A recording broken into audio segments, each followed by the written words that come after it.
latest from the NMRA. Can't hear me back there? No. Now we can. All right. When I joined the NMRA, it was in 1964, a long time ago. Judging has came a long way from that date, because there were times in this organization where everybody questioned who, when, where, how, and what. And it has came a long way. Would you say that, JJ? I'll take that. Yeah. They did a lot of cleaning out of a lot of people in the judging rooms, because sometimes the good old boys were there and they made it tough on everybody else. Am I right, JJ? I'm afraid so. Anyway, we've gone way past that, and today they have a good, clean program. They've tweeted this thing about I don't know how many times. And if you look at the top of each thing in there, you may see a different date. I think most of them are 2006, that they went again and redid everything.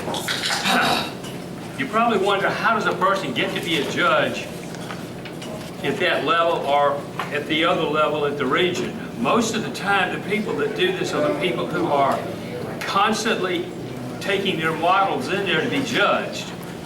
And when they do that a lot sometimes at other conventions, they ask them to be a judge. Today, when you get to National, you always have a master model railroader in charge of one group. And there's 5 categories in which they're going to look at you. And these are the things that you have to be aware of, because they are construction, detail, conformity, finish, lettering, and scratch building. Now, at the National, it was just happened here not too long ago. If you get this magazine here, some of you do, some of you don't. In here, they got the pictures of the people who had the leading contest winners and so forth, and a lot of information about what happened at the National. They had 375 models showed up for the National. Only 87 of them were judged. Of that 87, I think there was about, I don't know the exact number, I can only kind of guess because they didn't give all the answers to the people who may have been 4th or 5th in a category, but didn't have enough points to be 1st, 2nd, or 3rd. But it probably was about 42 people got merit awards to get over 87.5 points. In the categories that for the scratch building at the National,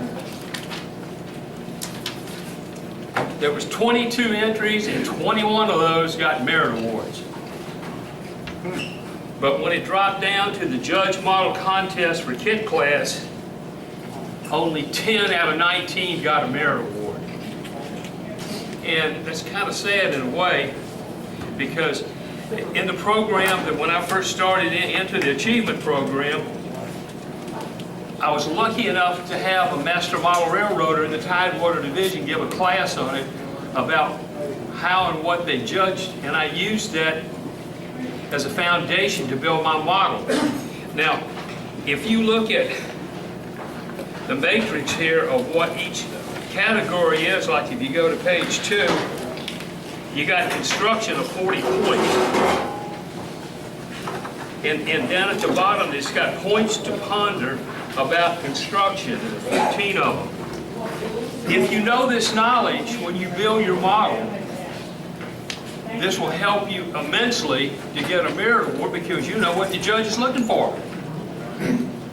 You don't have to ask, you don't have to ponder, you will know, because this is exactly what he's going to judge you on. Now in a contest, like at the region level or the national, they will have at least 3 people judging each category, usually 4. And this is where I got a lot of my experience in the past, because when I was president of the Mid-East region, I had to sign every one of those things. and I was constantly in the contest room in every convention we had, and I got to be a judge a lot, and I learned a lot of things from a lot of good people who are master model railroaders, some have passed, old-timers that have used everything from scratch. So if you pay really attention to this thing about points to ponder, it'll help you immensely when you build it, because most of the models at every contest I go to, even for the beginners, one of the things they always miss, I pick up the car and there's no piping in the bottom. It's like they forget it. This is points that you're losing. And you really need these points, because there are areas where your expertise will become better as you grow into this program, but when you first start, you got to fight for every little point. 87 and a half out of 125 really is only 70%. That's only a C in most schools, and maybe I don't know, Chuck, in your schools, is it a D minus or a D if you get a 70 on a paper? 87%. Huh? It's a B. It's a 70? No, 70? Yeah, Yes. D. that's what I thought. So, you start out making a D in here, so I know everybody in this room can do better. One of the things that always occurs when the judges are judging your model is your paperwork. Very important. You don't have to write a thesis, but for heaven's sakes, at least tell the judge what you did. Don't assume that he's going to know this. And you just a plain sentence about what you did. And another thing that you always should remember, and JJ will tell you about this too, when you're building your model, you should keep a little notebook pad right beside where you're modeling. Two reasons. One is you want to count every part that you put into that model. Because when that judge starts reading your sheet and you tell him you had 357 parts to this model, you're going to get a lot more points. Am I right, JJ? You got it. Yep. What was that one model that you did? How many parts did you have in it? Your critics quality? Yeah. 2,158. They give you an idea about how, even no matter what it is, count for it. And that other little notepad there also will do this for you. I have a habit of this. When I get up from a model sometimes, I forget to write down where I ended. And when I come back, I spend 30 or 40 minutes trying to figure out where did I end at and what am I supposed to do next. If you write that down, you'll save yourself a lot of time. Even if you're going a step-by-step method, you write up there, I stopped at exercise 21 or something like that, so you know the next one you pick up is at 22. Because at my age, let me tell you something, I forget a lot. When you go to page 3, you're going to look at the matrix in which they're going to look at this motive power, cars, and structures.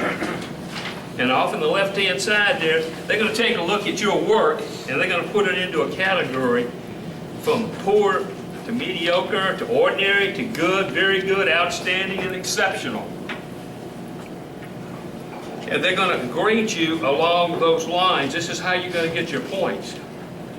And you can lose a lot of points right here in construction, so you really want to pay a big attention to this when you do it on your construction of your model. You want to make sure no glue should be shown. They will gig you if they find glue on your model. And it's very easy to see it.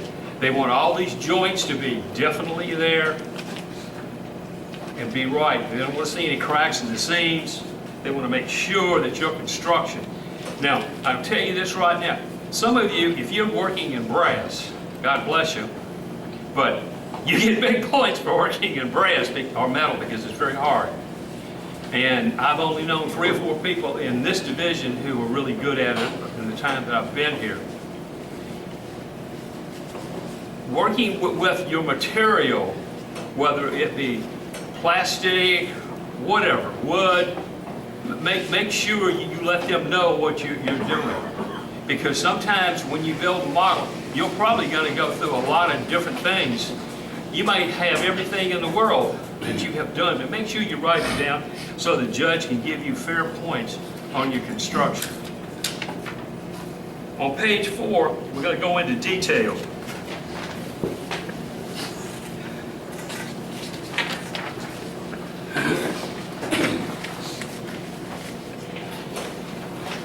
It's 20 points here on detail. Now sometimes some people go overboard with the detail. Make sure that the detail that you use is prototypical to the model you're building. That's why when you have, it'll help immensely to the judge, not only in your write-up to have a picture or a diagram of what you're doing. In fact, if you draw your own plans, sometimes you will get extra points for that if you draw your own plans and they're reasonable. Believe it or not, a lot of people miss that one, but that will help you with your points. Sometimes when I've been in the contest room, some people really have a hard time with their decals on their cars. You really got to take good care with that if you're going to use decals, because sometimes when you put them on, they look good, but when you walk away or you take to the contest room, they try to come off the model. I have seen them real shiny. The judge is usually going to give you a point on that right away. You lose some points on it. Just a heads up on that. On page 5, we've got conformity. And when you build your model, you want to make sure that it conforms to a real prototype. And if it doesn't, you should tell the judge why you're using something off the wall, but it's going to have to simulate some way, somehow, with a regular prototype in function. Now, I've only known 2 or 3 modelers that have done this over the years that was really good about it. But it's very hard, but it helps a heck of a lot when you bring a picture in of what you're going to build and put in front of the judges. Norm, Yeah. if you have a picture of something and you try and model it, and you bring that picture to say, this is what I used for my idea, does it have to exactly match that picture? Yep. Tell you what.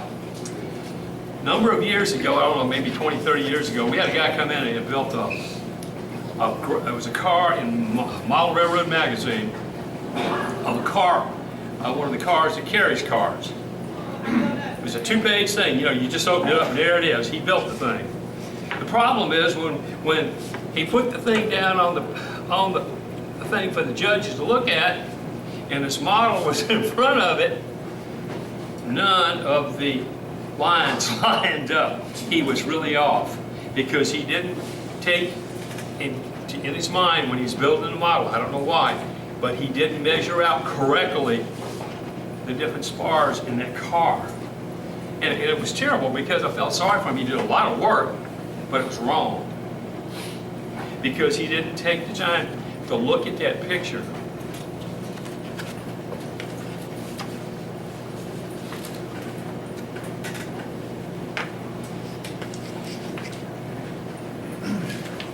On page 7, we've got finishing and lettering, and this is worth about 25 points. It's kind of hard to tell somebody that when you finish a car, when you paint that thing, make sure that if you're going to paint it with a brush, don't leave your lines with the paintbrush because that's not good.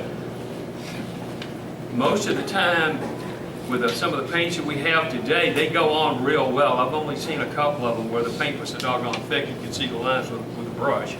But most of you, I know some of you have done some beautiful jobs with your spray painting of your cars and your weathering of it. It doesn't have to be weathered, by the way. If you put a car into a contest and you think you have to weather it, you don't. It could be a brand new car out of the shop. So remember that, but if you do weather it, try to get pictures of prototypically cars that have been weathered that you have seen on the tracks, so they will match up and they're not off someplace in left field.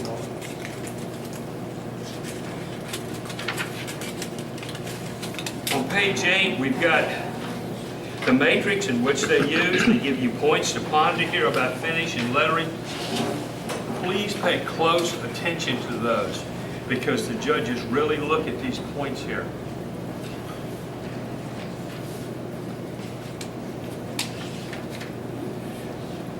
On page 9, we got scratch building.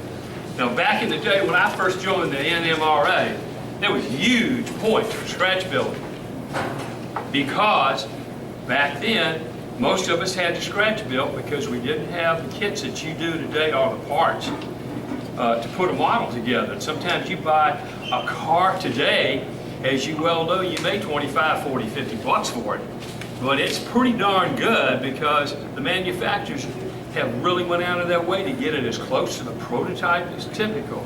A lot of times, some of the places where they slip up is with the distance in their handrails, the piping underneath the cars are not, the size of those pipes are wrong a lot. Even the crossbars in there, they're wrong. JJ, do you want to elaborate on the size and why you do the wire that you do? Well, for example, I've been using prototype wire since Jack Ward did it in 1956. He was making scale grab wires in 1956. It's nothing new. I've used 10,000 wire for grab irons since then. And you still see people entering contests with oversized grab irons, 12,000 wire. There's no reason for it.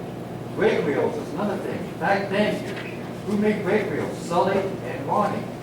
Now, Katie is outstanding brake wheels to use for a brake car. You still see Adler plastic gloves on models. There's no excuse for that in the contest. A contest model should be a little bit higher than your average layout model. Completely agree. Thank you, JJ. These are things I want you to know because we have people in our group right here who are excellent modelers, like Chuck Davis. Don't hold your head down. You know you're a good modeler, Chuck. He's a master model railroader. We got John Hammond who does outstanding work with weathering. JJ here is all the time. Pay attention or ask questions of any of us because we're here to help you. We want to see you up here getting these merit awards. And there's no reason in the world, I'll guarantee you, any of you can get these merit awards. All you got to do is just pay common sense attention to what's on this piece of paper here and take your time. You will get those merit awards. They're not that hard. I don't know, model railroading to me has been fun over the years. And I've tried to learn from everybody. I need to learn from a guy who's first, a young guy, like that one over there with the guy who lost his hockey stick. These young people are very good about what they do. I always look at craft people when they do something because they may have something that I can use that's better on building a model than what I have or what's presently in the market. But remember, I'm here, JJ's here, Chuck's there. Most of the guys who build a lot of models, they will be more than glad to sit down and talk to you about helping you get where you want to be. I didn't go into a lot of lecture on this because most of it is on these sheets. And all you've got to do is read it and just take your time. This will help you a heck of a lot. Yeah, Chuck? For cars and for most of the other categories where you're building, every one of the models don't have to get a merit award. You don't have to get 87.5% for every one of them. But you have to get it for a percentage, which is basically about half the thing for cars. So when you're going to think about doing a model, If you don't get the 87.5 on the first time, don't think about it, don't worry about it, because it's still going to count for one of your 12 models. Yeah. But when you want to get the ones that are merit awards, to me, the biggest categories you got to think about are these last two: scratch building and then painting and finishing. You want to, the more that your model is going to be scratch built, you're going to be able to get more points in the scratch building category to pull it up to 87. You don't want to submit do an art or a model that you're not painting. If you're putting together a plastic kit that's already pre-finished, you're not going to get any points for painting, and you're not going to get anything for the decaling or the lettering because it's already done. So you lose everything in that category.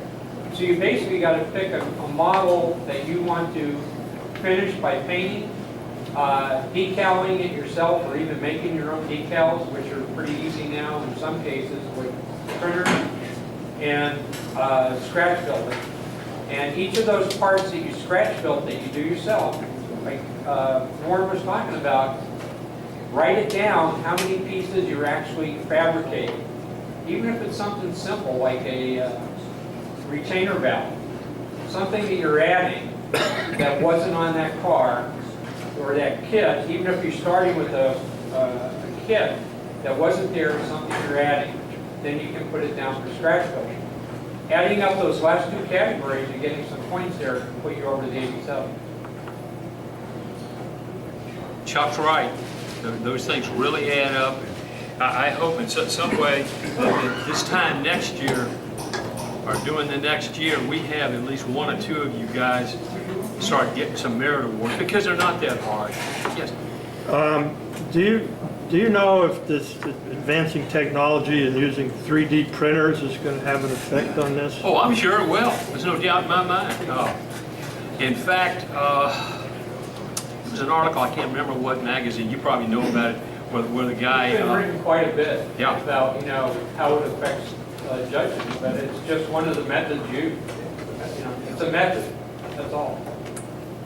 Yeah, I'm sure the technology we will see it. I remember recently, somewhere in the last 6 or 8 months, some guy did an article on one, and he had an old passenger car made. It wasn't on the market, but he had all the measurements from the data, and I don't know what it cost him because they didn't say, but I'm sure it was a few bucks. He sent them all the data, and they plugged it into the computer, and sure enough, there it was. So I know, I'm pretty sure that that's going to affect all of us, yeah. It seems that the technology is taking away from the craftsmanship. Oh, it is. It really is. There's no doubt about it. I'm building a car right now that's driving me really nuts. I went through my pile of cars, and I found an old Athens car that was made in 1950 kit. And it's a 3-dome tank car. It's made out of tin and lead and a few other items that they would let built today. And I'm telling you, I'm about ready to go nuts because they got little bitty tiny pieces on this thing that I have to get inside the tank with. There's 2 tiny holes, and you slip it in there, and you take the bottom one and you bend the tin up, and the one coming out here's got a little knot in it like this here, and you bend that around the wire. Well, I'll tell you, that's really getting on my 75-year eyes, because I am telling you, I've already lost some of those parts, and I'm afraid that I'm going to be breaking out some brass shim material to finish it up. But those are the kind of things that JJ and I grew up with. Most of you guys have all the technology. When we started, man, my first model was an Android kit, and I thought it was the greatest thing in the world. I had glue all over it, but it held together. It would run on the track. Is there any questions out there? Warren, thank you very much. Appreciate it. Yeah.